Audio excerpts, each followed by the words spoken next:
One of the biggest things I've learned about the sea is to have respect for it.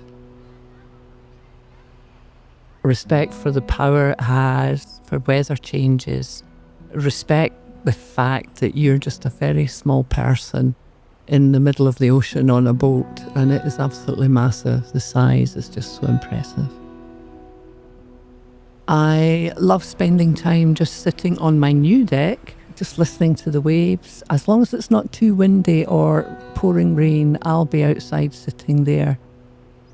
It can easily configure for a large number of people to eat or have barbecues. So it's really multi-purpose, but nice and big now. A friend said he had life-size Blues Brothers. I said, oh, that would be nice on the deck, not realising they were bigger than life-size, and we had to actually carry them out the front door, round to the back door to get them on the deck. I think they're one of the landmarks in North Berwick at the moment. What I love most about my house is its situation and its inside configuration. The situation is right on the beach. I can just walk down some steps and I have the tranquility of a beach walk. The sea has been an amazing thing in my life, where you get the serenity and the challenge and respect. I love the sound of the sea. I love when it's calm. I really like when it's really stormy. It is just such a force of nature.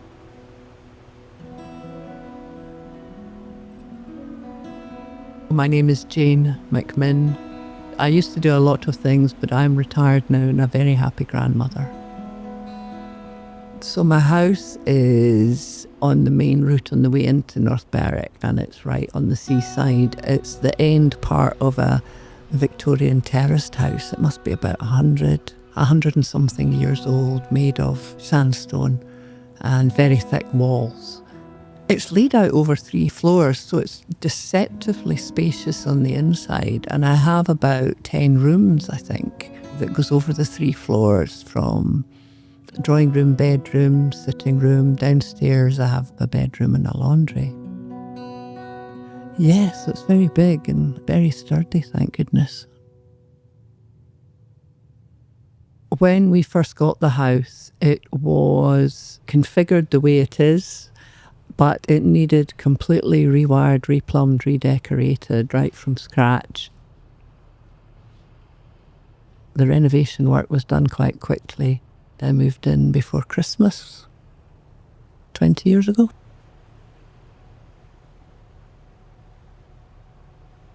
The interior design would be difficult to describe to anyone without someone coming into the house to experience it.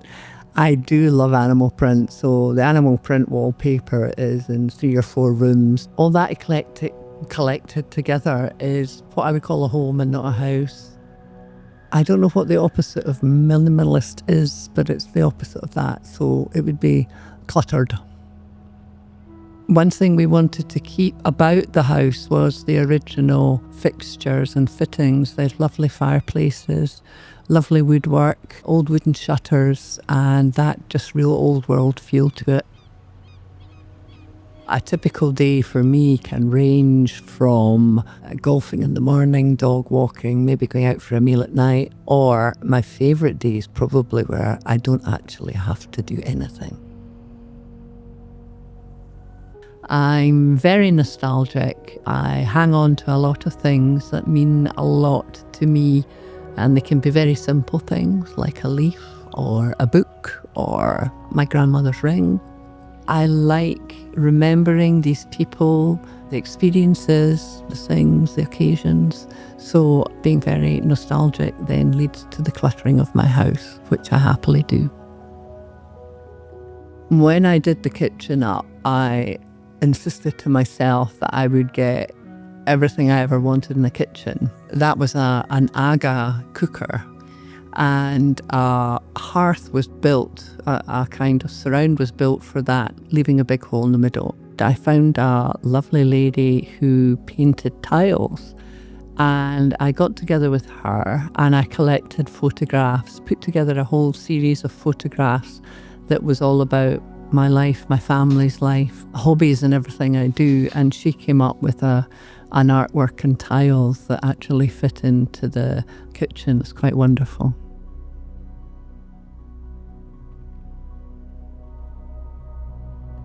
I've been many times to Africa and on safaris, so that's the kind of animal theme right throughout the house. Others are just bizarre lights, like a flamingo. I mean, where does that come from? So yes, they are souvenirs I've brought back from holidays and journeys.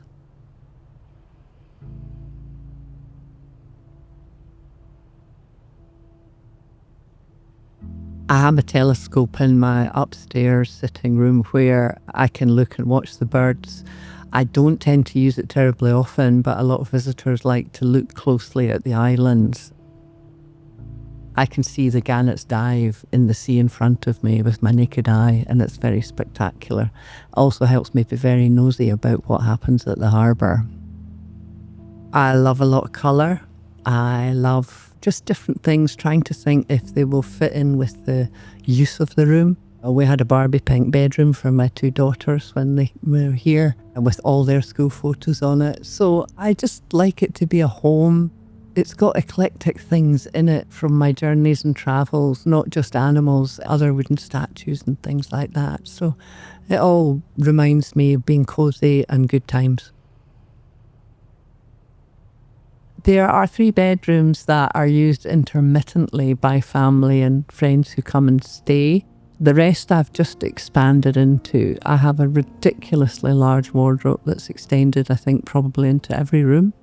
I have so much here, but I also very much appreciate the simple things in life about it, which is the view out to the sea and things like the coal fires that create a very cosy atmosphere in winter. What is the best thing for living in North Berwick? For me, it is based by the seaside and the water. I think that's the best thing, but there are thousands of things I love about North Berwick, from catching and eating lobsters to ice cream to attending Fringe by the Sea. Just everything that goes on here, there's a real buzz to the place. Since I was born, my parents came through here on holiday every year. My father liked the golf and my mother didn't like the heat. We stayed for about a month, 6 weeks every summer and rented out a property.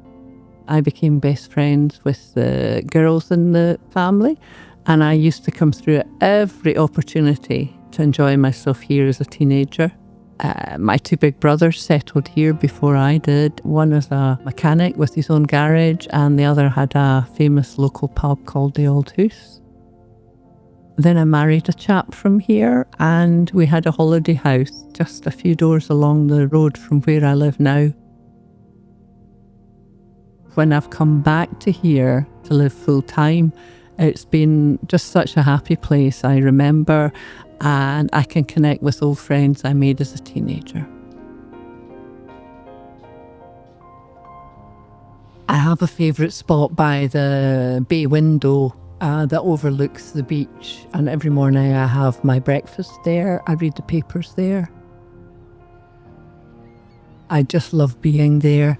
And I started that because so many people came to the house and said, wow, what a magnificent view. And I do appreciate it, but I've made myself sit there and just be and enjoy everything that's going around me.